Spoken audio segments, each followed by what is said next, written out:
Today, we will be discussing the ecological issue of the declining bee population throughout the world. Most of us take weekly trips to our grocery stores to purchase our favorite foods to sustain us throughout the week.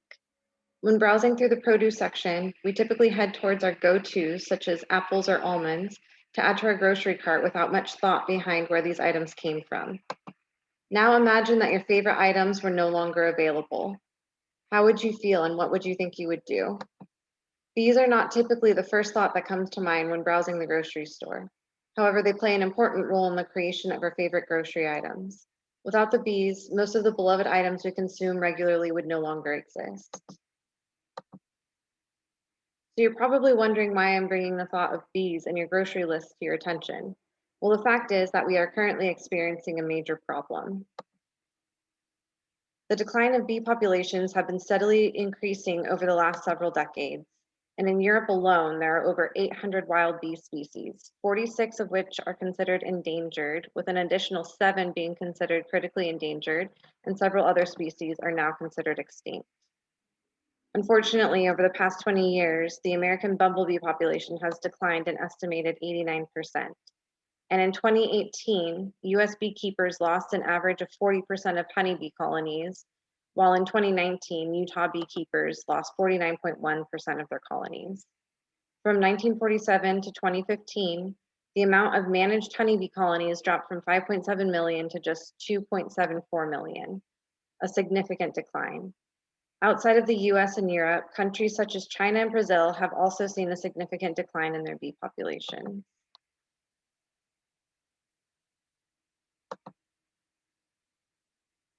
As of right now, it is not definitively known what is causing our bee population to decline so rapidly. However, several theories have been presented. Pesticides seem to be playing a major role in the bee decline, and biologists have found over 150 different chemical residues having been found in the bee pollen. It is believed that the parasite vaoromite are playing a huge role in the honeybee population decline. And in addition, Asian hornets have been seen throughout Europe, and these particular species are able to kill an entire honeybee colony just by themselves. The possibly more obvious one would be climate change, since climate change has been having or causing chaos kind of a little bit, it seems like, throughout this generation, but it also seems to be playing a major role in bee decline. Many wild bees can only survive in limited temperatures, and as the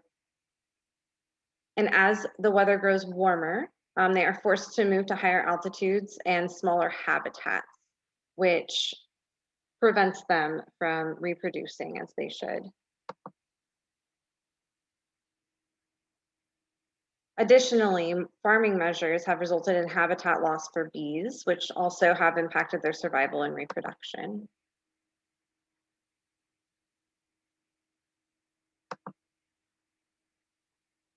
As previously stated, this issue could become a major problem.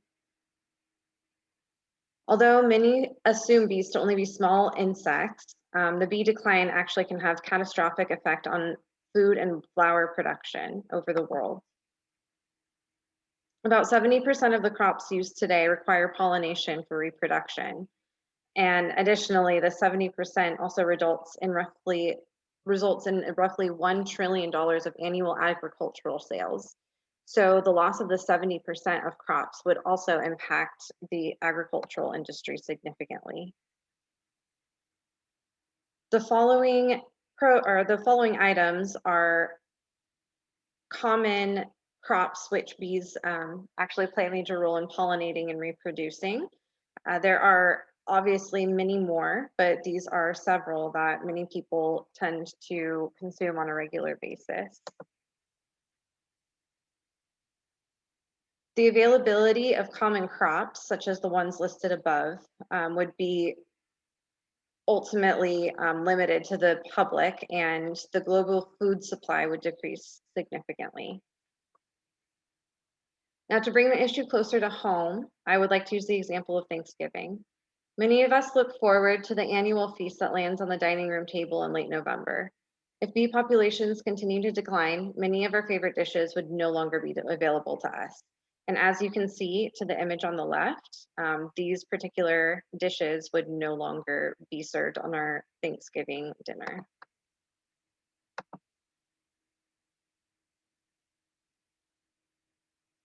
Besides just our dinner tables, bee decline could lead to unfortunate ecological issues as well. Eventually, many crops would die off without the intervention of humans, and habitat compositions and food webs would be altered without these crops, and many other species would ultimately decline or become extinct as a result. Additional plants besides crops that rely on bees for pollination would die off due to lower reproductive success. And animals who rely on bees as prey would become endangered or extinct, which would further impact the current ecosystem and food webs.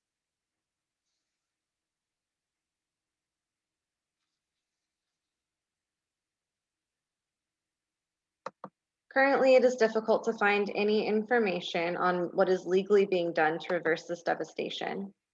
Fortunately, there are many organizations in existence which are taking steps towards bee recovery. For example, in the United States, the Conservancy, is promoting bee conservation through education and research throughout their community. In addition, they are utilizing tools to create and place native bee homes in many locations, such as schools, urban gardens, and produce growing organizations. Another organization is located in Belgium called the Pan Europe, and it's working through their European Citizens Initiative to collect signatures and call European commissions in the hopes to phase out synthetic pesticides in their agriculture.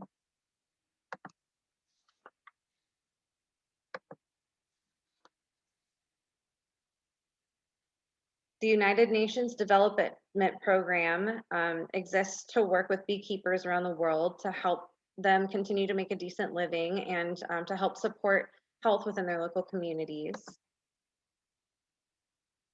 And in Australia, the Purple Hive Project, which two members you can see in the image to the right, are taking measures to prevent their country from inhabiting the bee-destroying Varroa destructor mite from inhabiting their country with the use of real-time AI technology.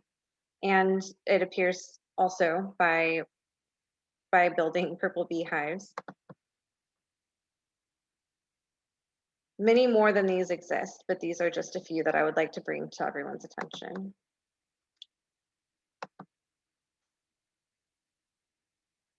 Hopefully at this point, you're asking yourself what you could do to rectify any damage that has been done. Fortunately, there are several things you can do to aid the bees in their survival. Firstly, you can avoid chemical-based fertilizers when taking care of your garden.